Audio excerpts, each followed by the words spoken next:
नमस्कार, जोहार झारखंड देख रहे हैं आप। आपके साथ मैं हूं शिप्रा झा। बुलेटिन की शुरुआत करेंगे इस वक्त की बड़ी खबर के साथ और बड़ी खबर धनबाद से है, जहां बैंक मोड़ के हाजरा हॉस्पिटल में भीषण आग लग गई और इस आग में 2 डॉक्टर सहित 6 लोगों की मौत हो गई। मृतकों में डॉक्टर विकास हाजरा और डॉक्टर प्रेमा हाजरा भी शामिल हैं। दोनों पति पत्नी थे। अस्पताल में लगी आग पर काबू पाने के लिए फायर ब्रिगेड की 5 गाड़ियां जुटी थी। इस दौरान चले रेस्क्यू ऑपरेशन में 9 लोगों को बचाया गया। शॉर्ट सर्किट से अस्पताल में आग लगने की आशंका जताई जा रही है। वहीं अस्पताल में फायर फाइटिंग के इंतजाम भी नदारद थे और सुरक्षा में भी घोर लापरवाही दिखी। बताया जा रहा है कि सभी की मौत आग में झुलसने और धुएं में दम घुटने से हुई है। ये तस्वीर आप उस वक्त ही देख रहे हैं जब हाजरा क्लिनिक में आग लगी थी। वहां पर आग बुझाने के लिए फायर ब्रिगेड की टीम पहुंची और काफी मशक्कत के बाद आग पर काबू पा लिया गया, लेकिन दुर्भाग्यवश इसमें 6 लोगों की मौत हो गई है। 2 तस्वीरें आपके टीवी स्क्रीन पर हम आपको दिखा रहे हैं। जो दूसरी तस्वीर आप देख रहे हैं, ये हाजरा दंपति की तस्वीर है जो संचालक थे इस क्लिनिक के। उनकी भी मौत हो गई है और इसमें बताया जा रहा है कि 6 लोग आग की चपेट में आ गए। आग इतनी भीषण थी कि आग की लपटें बढ़ती चली जा रही थी। बताया जा रहा है कि आग में झुलसने और धुएं से दम घुटने से लोगों की मौत हुई है।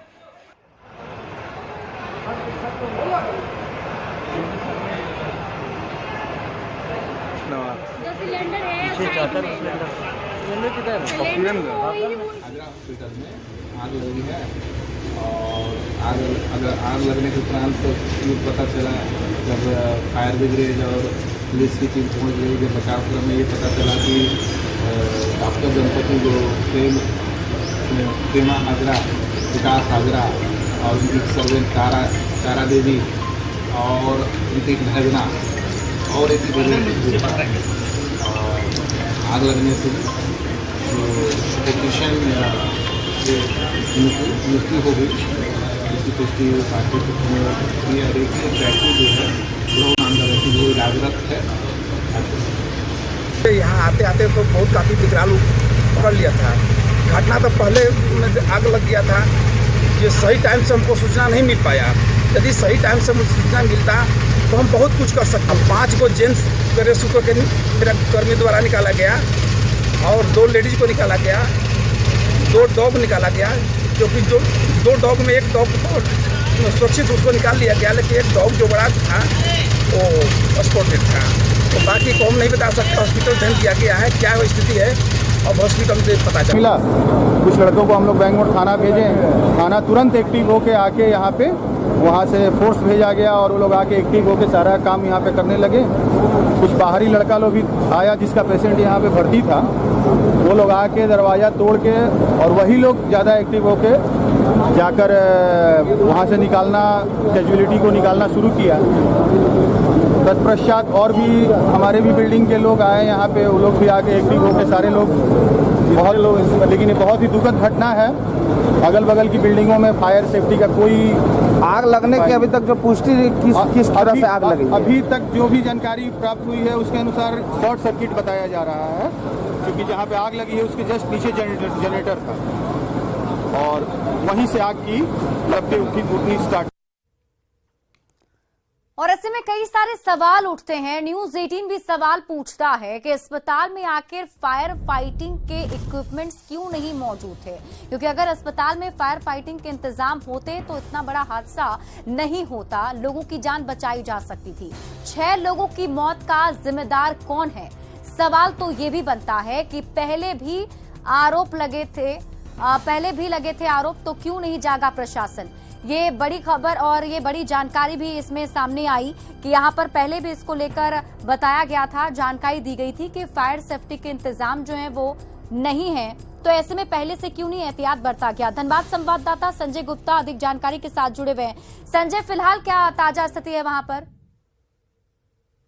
में पुलिस ने 5 मौत की पुष्टि की है और उन सभी शवों को एसएमसीएच अस्पताल में रखा गया है और घटना स्थल पर अभी भी दमकल कर्मी और यहाँ पर पुलिस के लोग मौजूद हैं। यहाँ कुछ देर पहले एसडीएम और डीएसपी लॉ एंड ऑर्डर यहाँ पर जांच करने पहुंचे थे और उनसे जब हमने बात की तो उन्होंने कहा कि घटना में जो है सिर्फ 5 लोगों की मौत हुई है। लेकिन सबसे बड़ी बात है कि अस्पताल में जो सुरक्षा के इंतजाम होने चाहिए वो यहाँ पर नदारद थी और ये गनीमत रही कि यहाँ पर जो 5 मौतें हुई है वो चिकित्सक के भवन से वो आग फैलते हुए अस्पताल तक नहीं पहुंची, नहीं तो ये स्थिति और भी भयावह हो सकती थी।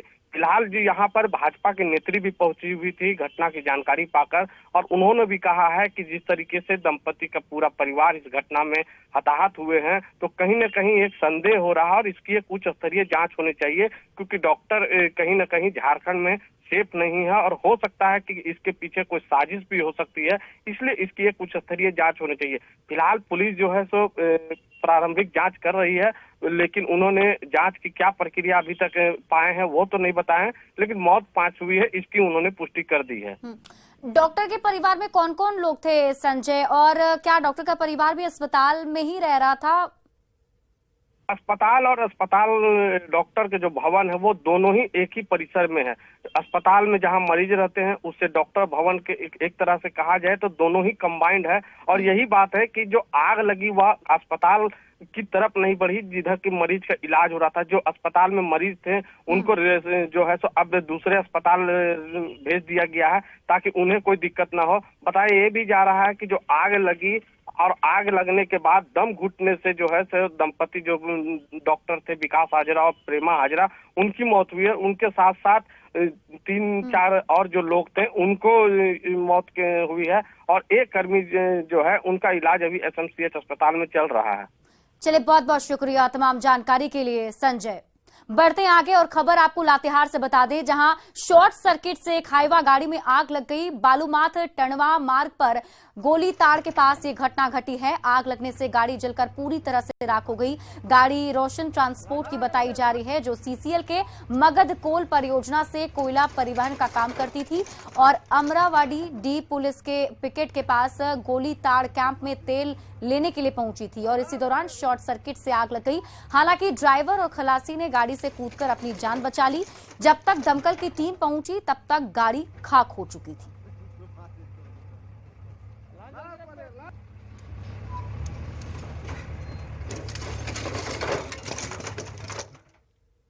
और जामताड़ा से आपको बड़ी खबर बता दें, जहां नारायणपुर में सरस्वती पूजा विसर्जन के दौरान जमकर बवाल हुआ है। डोकीडी गांव में पूजा कमेटी की ओर से विसर्जन के लिए सरस्वती प्रतिमा ले जाई जा रही थी, लेकिन जैसे ही मूर्ति विसर्जन के जुलूस ने डोकीडी मुस्लिम टोले में प्रवेश किया, मुस्लिम समुदाय के लोगों ने विरोध करना शुरू कर दिया और प्रशासन की ओर से समझाने के बाद भी घरों की छत से पथराव शुरू कर दिया गया। इस दौरान नारायणपुर सर्किल इंस्पेक्टर के साथ ही कई पुलिस अधिकारी और जवान घायल हो गए। हालात बिगड़ता देख पुलिस ने लाठीचार्ज के साथ हवाई फायरिंग भी की। पुलिस बल के साथ डीसी और एसपी भी मौके पर पहुंचे, जिसके बाद देर रात प्रशासन की मौजूदगी में मूर्ति विसर्जन कराया गया। फिलहाल गांव में हालात तनावपूर्ण बने हुए हैं।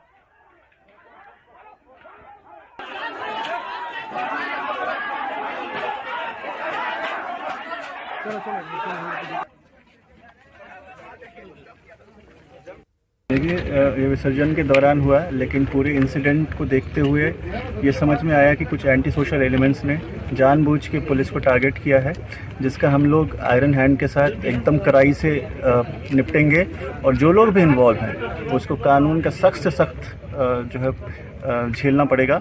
और बाकी विसर्जन हो गया है शांतिपूर्ण तरीके से, लेकिन अब आगे जो लोग इस पत्थरबाजी में इन्वॉल्व थे उन पर कड़ाई से कार्रवाई की जाएगी। यहाँ का पुलिस अधिकारी थाना के अधिकारी और इंस्पेक्टर दोनों एक बार पूछने के लिए कि पीसफुली जाने दिया जाएगा कि नहीं दिया जाएगा। तो स्टार्टिंग में तो ऐसा लगा था कि पीसफुली जाने दिया जाएगा, लेकिन बाद में सडन अटैक हुआ है पुलिस पे। तो इसका ऑलरेडी हम लोग डीसी साहब द्वारा बताया गया है कि हम लोग कठोर हाथ से उसकी हम लोग कार्रवाई करेंगे। दूसरा, जब थोड़ा उसी टाइम पे जब पीसफुल थे सब कुछ, बहुत सारे क्राउड आ गए थे और पत्थर चलाने लगे थे, तो उसको डराने के लिए हवाई फायरिंग 4 राउंड किया गया। और इस घटना के सामने आने के बाद कई सारे सवाल हैं जो उठ रहे हैं। न्यूज 18 भी सवाल पूछता है, प्रतिमा विसर्जन जुलूस पर पथराव क्यों किया गया? और सवाल ये भी कि प्रशासन की अपील का असर आखिर क्यों नहीं हुआ, क्योंकि पहले से ही प्रशासन की तरफ से अपील की जा रही थी कि सांप्रदायिकता को नहीं भड़काना है, सौहार्द बनाकर रखना है। सवाल ये भी बनता है कि कौन बिगाड़ रहा है सांप्रदायिक सद्भाव, और क्या सुनियोजित था विसर्जन जुलूस पर पथराव करना, क्योंकि पुलिस की टीम की तरफ से भी कहा जा रहा है कि पहले से ही पत्थर जो है वो इकट्ठा किए गए थे और अचानक से पत्थरबाजी करनी शुरू कर दी गई। माहौल बिगाड़ने वालों पर कार्रवाई कब तक होगी, और पहले की वारदात से प्रशासन ने क्यों नहीं सबक सीखा, क्योंकि यही वो जगह है जहां पर इसके पहले भी इस तरीके का माहौल बनाया गया था और पहले ही पत्थरबाजी की गई थी। जामताड़ा संवाददाता सुमन भट्टाचार्य हमारे साथ अधिक जानकारी के साथ जुड़े हुए हैं। सुमन, क्या कुछ अपडेट अभी मिल रहा है? जी, देर रात को डीसी और एसपी देर रात को मौके पर पहुंचे। उनकी मौजूदगी में प्रतिमा का विसर्जन कराया गया, लेकिन इस दौरान भी जो दूसरे समुदाय के लोग हैं वो इसका विरोध करने लगे, नारेबाजी किया, टॉर्च की रोशनी से उसको डिस्टर्ब करने का प्रयास किया, लेकिन प्रशासन डटी रही और उसका विसर्जन कराया। देर रात तक डीसी, एसपी और तमाम जो अधिकारी है, एसडीओ, डीएसपी स्तर के अधिकारी वहां पर कैंप करते रहे। अभी भी पुलिस छावनी में तब्दील हो चुका है, पूरा गांव में पुलिस लगातार। सुमन, क्या किसी की पहचान हो पाई, किसी की गिरफ्तारी हुई है अब तक? नहीं, पहचान की बात अभी तक सामने नहीं आई है और डीसी और एसपी का कहना है कि जो भी लोग उपद्रव फैलाए हैं उन्हें चिन्हित कर कड़ी कार्रवाई की जाएगी। चलिए, आप इस पूरी खबर पर नजर बनाए रखिए। बहुत बहुत शुक्रिया तमाम जानकारी के लिए। बढ़ते हैं आगे। अवैध उत्खनन के मामले में ईडी कोर्ट ने पंकज मिश्रा और बच्चू यादव के खिलाफ आरोप तय कर दिया है। दोनों के खिलाफ 1000 करोड़ के अवैध खनन का आरोप है और इस मामले में पिछले साल सितंबर महीने में ईडी ने आरोप पत्र दायर किया था। आरोप तय होने के बाद अब दोनों के खिलाफ मुकदमा चलेगा। अवैध उत्खनन से जुड़े मामले की अधिक जानकारी दे रहे हैं न्यूज 18 संवाददाता अविनाश कुमार। अवैध उत्खनन मामले में पंकज मिश्रा और बच्चू यादव की मुश्किलें बढ़ गई हैं। ईडी कोर्ट ने उनके खिलाफ आरोप तय कर लिया है। जैसा कि सभी जानते हैं कि किस तरह से साहेबगंज के इलाके में पत्थर के अवैध उत्खनन को लेकर इन दोनों ही लोगों के खिलाफ लगातार जांच पड़ताल चल रही है और इस जांच में कई बार ऐसे साक्ष्य सामने आए हैं जो इस बात को प्रमाणित करते हैं कि किस तरह से पंकज मिश्रा और बच्चू यादव की सहभागिता रही है, संलिप्तता रही है पत्थर के अवैध खनन को लेकर। और इस मामले में यह भी कहा जा रहा है कि तकरीबन 1000 करोड़ रुपए का ये पूरा मामला बनता है जो अवैध उत्खनन हुए हैं और जो साहेबगंज के इलाके से दूसरे प्रदेश ही नहीं दूसरे देश तक भी जाने की बात हो रही है कि गंगा नदी के सहारे, गंगा घाट के सहारे कैसे इस पत्थर को खपाया जा रहा है, दूसरे राज्यों तक पहुंचाया जा रहा है। तो अब ये कहा जा सकता है कि जिस तरह से आरोप तय हुए हैं, ईडी कोर्ट ने आरोप तय किया है और जो लगातार सितंबर माह से लेकर अब तक जो इस पूरे मामले में जांच पड़ताल चल रही थी, जिस तरह के साक्ष्य सामने मिले हैं, वो अब एक एक कर कोर्ट में प्रस्तुत किए जाएंगे और ये मामला लगातार अब आगे बढ़ेगा। एक बात यहाँ बताना जरूरी है कि इस पूरे मामले में बरहरवा थाने में एक मामला दर्ज किया गया था और वो मामला टेंडर मैनेज करने को लेकर था। उसमें पंकज मिश्रा का नाम आया था और वहीं से ये पूरा मामला आगे बढ़ा। हालांकि झारखंड पुलिस ने हाई कोर्ट में एक याचिका भी दायर की है और उस याचिका के सहारे ये बोला गया है कि किस तरह से ईडी के अधिकारी पुलिस के कामकाज में दखलंदाजी कर रहे हैं। लेकिन अब चूंकि अवैध उत्खनन से जुड़ा हुआ मामला है और ईडी कोर्ट में ये पूरा मामला अब आरोप तय हो चुका है, तो ये देखना होगा कि आने वाले समय में जब ये मामला जैसे जैसे आगे बढ़ेगा, कोर्ट में आगे बढ़ेगा, वैसे वैसे पंकज मिश्रा और बच्चू यादव से संबंधित जो भी बातें हैं, जिस तरह के आरोप लग रहे थे, वो प्रमाणित होते चले जाएंगे। न्यूज 18 के लिए अविनाश कुमार, रांची। पाकुड़ में न्यूज 18 की खबर का बड़ा असर हुआ है। डीसी वरुण रंजन ने रानीपुर चेकपोस्ट में तैनात क्लर्क कामेश्वर नाथ दुबे को सस्पेंड कर दिया। ड्यूटी में नशाखोरी और अवैध उगाही के आरोपों को सही पाए जाने पर डीसी ने यह कार्रवाई की है। न्यूज 18 ने इससे जुड़ी खबर प्रसारित की थी, जिससे पाकुड़ के प्रशासनिक महकमे में हड़कंप मच गया और त्वरित कार्रवाई करते हुए डीसी ने आरोपी क्लर्क को सस्पेंड कर दिया है। न्यूज 18 ने इससे जुड़ा वायरल वीडियो दिखाया था, जिसमें हिरणपुर अंचल के क्लर्क कामेश्वर नाथ दुबे को जाम से जाम टकराते और लाभुकों से अवैध वसूली करते देखा गया था। इसी खबर से पाकुड़ जिला प्रशासन की नींद टूटी।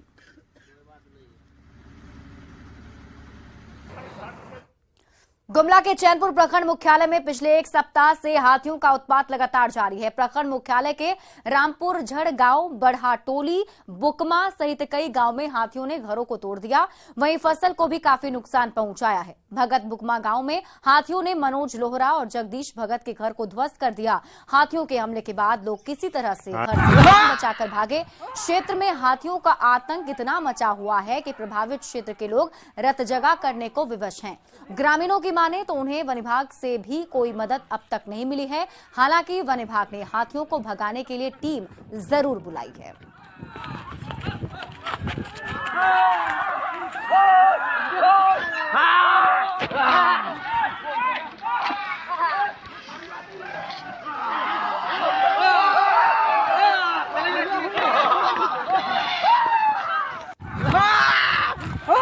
और आतंक मचाया है। हाँ।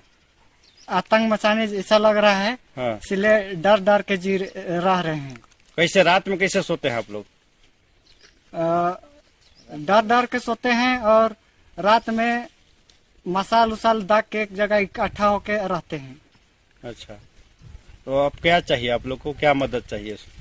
हम लोग को यही वन विभाग या प्रशासन से हम लोग को मदद चाहिए। गिरिडीह में जंगली हाथियों के झुंड ने फिर से उत्पात मचाया है। अति नक्सल प्रभावित डुमरी प्रखंड के सुदूरवर्ती गांव पोड़ैया में 18 की संख्या में हाथी पहुंचे थे। हाथियों ने घर को ध्वस्त कर दिया, साथ ही घर में रखे अनाज चट कर गए। वहीं घर की 4 दीवारी तोड़ने के साथ ही फसल को भी नुकसान पहुंचाया। हाथियों के उत्पात से लोग भयभीत दिख रहे हैं, साथ ही सरकार और वन विभाग से उचित मुआवजे की मांग कर रहे हैं। घरवा सब भैंस दिल थे। क्या बजे? 11 बजे। क्या क्या नुकसान हुआ? सब चीज, केवाड़ उवाड़, अल्बेस्टर, ईटा, चौकी, जितना बर्तन हल सब, राशन पानी सब खाई गलथिन। खेती उती सब चेर गए। मुर्गी अलथिन, मुर्गी सब दब गए। बूढ़ा पहाड़ की तस्वीर और तकदीर बदलने की शुरुआत का कांग्रेस ने स्वागत किया है। कांग्रेस के प्रदेश प्रवक्ता राजीव रंजन ने कहा कि अब तक सिर्फ बयानबाजी होती थी, लेकिन अब खुद राज्य के मुख्यमंत्री हेमंत सोरेन सरकार की योजना को लेकर बूढ़ा पहाड़ पहुंचे हैं और ये साफ दिखता है कि सरकार योजनाओं को धरातल पर उतारने को लेकर कितनी गंभीर है। सकारात्मक बदलाव की ओर झारखंड बढ़ चला है और पहली बार कोई मुख्यमंत्री योजनाओं को लेकर के जमीन पर बैठने के लिए बूढ़ा पहाड़ के लोगों के पास पहुंचा है। और न सिर्फ मुख्यमंत्री बल्कि उन अधिकारियों को लेकर के राज्य के मुख्य सचिव स्तर के अधिकारी भी माननीय मुख्यमंत्री जी के साथ पैदल चल करके बूढ़ा पहाड़ पहुंचे हैं। ये अपने आप में उस बदलाव का संकेत है और हमें इसे सकारात्मक रूप में लेना चाहिए।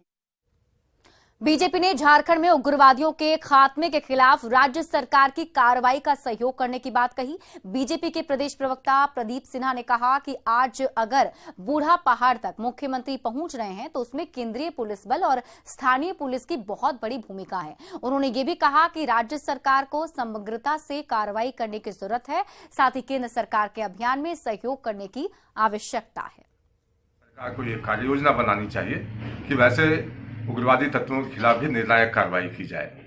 कहीं न कहीं राज्य सरकार की मंशा सिर्फ सिलेक्टिव होने की न दिखे और समग्रता से इस ओर बढ़ने की आवश्यकता है कि केंद्र सरकार जब सहयोग कर रही है और लक्ष्य है कि आगामी 2-3 वर्षों में भारत के पूरे राज्यों से उग्रवादियों का खात्मा कर दिया जाए, तो सरकार को भी केंद्र सरकार के साथ कदम से कदम मिलाकर चलने की आवश्यकता है और इस कार्य योजना को मूर्त रूप देने में स्थानीय सरकार को पूरा सहयोग भी करना चाहिए। रांची के जेएससीए में पहले T20 मैच में टीम इंडिया को हार मिली। न्यूजीलैंड के हाथों मिली पराजय से फैंस बेहद मायूस नजर आए। फैंस ने कहा कि उम्मीद के मुताबिक शुभमन गिल और ईशान किशन नहीं चल पाए। हालांकि रांची क्रिकेट फैंस ने टीम इंडिया को अगले मैच के लिए शुभकामनाएं दी हैं। फैंस से बातचीत की न्यूज 18 संवाददाता संजय कुमार सिन्हा ने। काफी अच्छा खेला इंडिया ने, बट ईशान किशन ने हम लोग को थोड़ा सा डिसअपॉइंट किया। हम लोग काफी एक्साइटमेंट से आए थे, बट थोड़ा हम लोग को निराशा हुआ है। तो सबसे ज्यादा उम्मीद किससे थी कि जिससे लगा कि हाँ उससे अच्छा करना था, रन नहीं बना? अभी गिल का प्रीवियस मैचेस में परफॉर्मेंस काफी अच्छा था, तो उससे काफी हाई एक्सपेक्टेशंस थी हमें, बट कोई बात नहीं, उन्होंने मैच बहुत अच्छा खेला। मान लिया जाए गिल ने आंखें गीला कर दिया?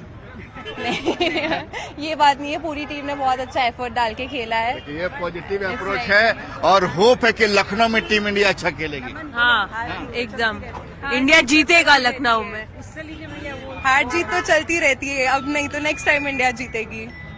एकदम, हम लोग कोई डिसअपॉइंट नहीं हुए हैं। ठीक है, एक मन होता है कि इंडिया जीते जब मैच देखने आते हैं तो, लेकिन एक छोटा फैन भी है, क्या तुमको क्या लगा कि आज वास्तव में टीम को जीतना चाहिए था लेकिन हार हो गई? आज टीम को बिल्कुल जीत हासिल करनी चाहिए थी, पर जहां तक अर्शदीप ने जो ओवर डाला और शुरुआती ओवर में जो विकेट गिर गए, उसके वजह से हमारी टीम काफी ज्यादा बंध गई और आज हमें हार देखनी पड़ी। तो ये है रांची के क्रिकेट फैंस, साफ टीम इंडिया को अगर हार से निराश नहीं है बल्कि टीम को अप्रिशिएट कर रहे हैं कि टीम ने अच्छा खेला, लेकिन लखनऊ के लिए चीयर जरूर कर रहे हैं। कैमरामैन संत के साथ संजय कुमार सिन्हा, न्यूज़ 18 रांची। और फिलहाल इस बुलेटिन में अभी के लिए बस इतना ही।